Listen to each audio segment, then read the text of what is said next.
May 6th, 2023. I think spring is here. Winter is gone in Minnesota, where winter and spring might not happen till long after we wish they did. But I'm getting the Cord L29 Cabriolet out of storage tomorrow. I'm planning to bring it to a show down at the state fairgrounds, and then the following weekend on a tour with the Classic Car Club of America. So I'm going to get it away from the wall. I got some car dollies under the back of it, and then see if it starts, drive it home, and get it prepared for the upcoming events. Now, I just started peeling the cover off of it, and I'm so happy because it is just clean and shiny. And I like to put my cars in storage clean and cover them up, and that way I don't have a big mess to deal with later. So I just uncovered the olds. I got my other stuff covered up, most of it. I don't have this old pickup covered, but I can run that thing through the car wash. And then this Corvair, unfortunately, I didn't cover, but it was very late in the season and dirty when I put it away, and too cold and yucky out to wash it up. But anyway, I'll get this moved away from the wall, and then we'll see if it wants to start after sitting here for about 7 months. One of the first things I need to do is see how much gas is in it. It's like about a half a tank. I think I'll plan to bring it to the gas station and fill it up on the way home. One of the things I like about this car is the wood lights. Wood lights were an aftermarket light manufacturing company. You could get cars with them new if you ordered it with them. The thing behind the wood lights is that they're aircraft styling, aerodynamic, and that they're supposed to focus the light into a beam that shines only where you need it and isn't wasting light shining it up in the sky and things like that. So they do have a very focused beam. I have another video out there that tells about the wood lights, but I like that it's got wood lights for the cowl lights as well as the tail lights and the headlights. That's kind of fun, I think. I had a trickle charger on it for a while, just to keep the battery up.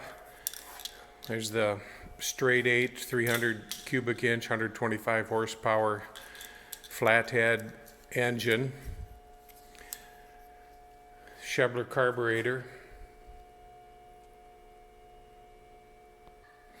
The straight 8 engine was actually manufactured at the Lycoming engine plant in Pennsylvania. E.L. Cord and his empire, buying up all kinds of companies. He did buy Lycoming, so of course he was having Lycoming manufacture the engines for all of his cars, the Auburns, the Cords, and the Duesenbergs. There wasn't too big of a puddle under the car, so I'm not too concerned that it's low on oil or antifreeze. Just a little bit dripped out of the front end, which it usually does. Speaking of front ends, the Cord L29 is America's first front-wheel drive production car. So you've got a transmission in front of the engine, right here. The stick shift is right here. That goes down into the transmission, and it's controlled by this remote control knob, or lever, arm, that protrudes through the dashboard. So that's how you shift it. The clutch is right in there, and then the differential is behind that cover. The front drum brakes are inboard. It's got constant velocity joints on the inboard end of the axle shafts and the outboard end. This is the first automotive use of constant velocity joints in history.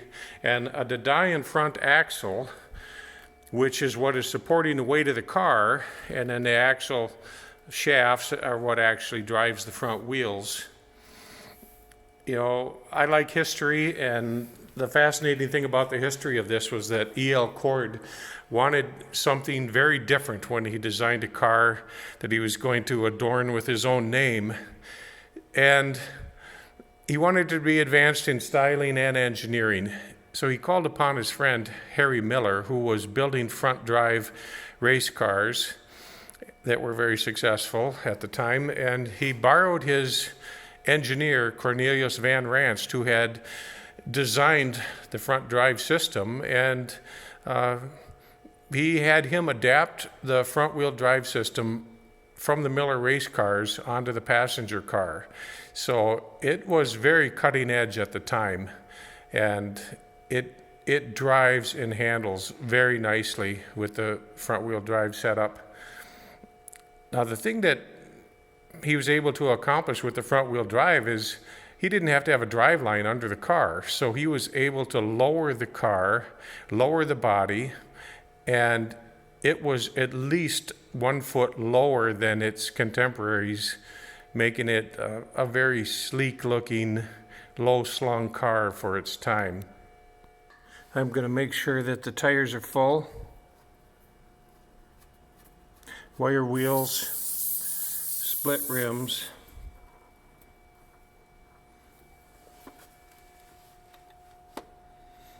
I like this little Ryobi portable battery, tire filler. It works quick and lasts a long time on a battery. 32.5 PSI. One of the first things I want to fix on this is I have the door panel off. There's a mechanism to roll the window up and down, and I'm pointing to this little axle for a gear, and that axle pin had rattled out so the window wouldn't roll up, so I had to take the door panel off. But it's not like a modern car. It was a lot more complicated with things glued and nailed and stapled, and so then when I went to put it back on, I could see it was going to be pretty complex and actually above my experience level, but I'm going to try it anyway, and hopefully it looks all right when it's done. Okay, sitting inside the Cord. I'm going to see if it starts. Turn the key on. Listen for the electric fuel pump.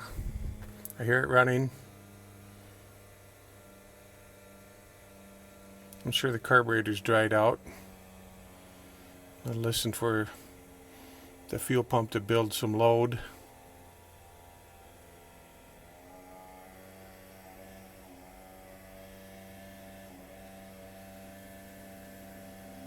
Sounds about right. Okay, pull out the choke. Pull out the starter knob.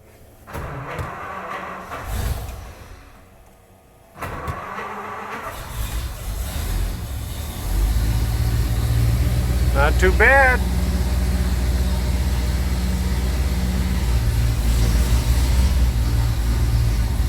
Gotta keep the right balance of choke till it warms up a little bit.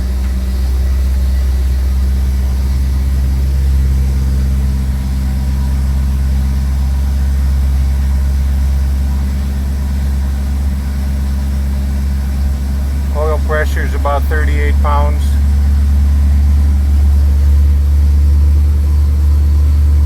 Ammeter's charging 10 amps.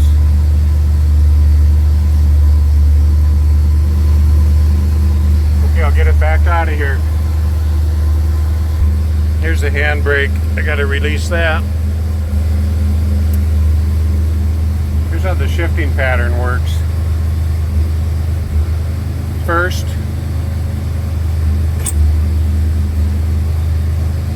second, well, you got to pull it back further. There we go. Second, third is high gear, and then reverse is to the left and back. Here's a little trick I've learned over the years. So when you first get in a car that has been sitting for a while, sometimes the brake pedal will go to the floor on the first pump, and you then pump it a couple of times and it begins operating normally. Don't push it all the way to the floor on the first try. Push it halfway down and then just make sure it's holding a firm pedal. Here's what happens if you push it all the way down. You're going to get the rubber seal in the master cylinder pushed into territory that it doesn't usually go into, and if there's some surface rust in the master cylinder in that area because it's never swept by the seal, now you're going to be pushing the seal across that, and that rough area will tear up the seal, and it can shorten the life of your master cylinder, causing it, cause it to leak from the seal going across that rough area. Okay, it is out in the daylight for the first time in many months, and it purrs like a kitten. Off to the gas station it is.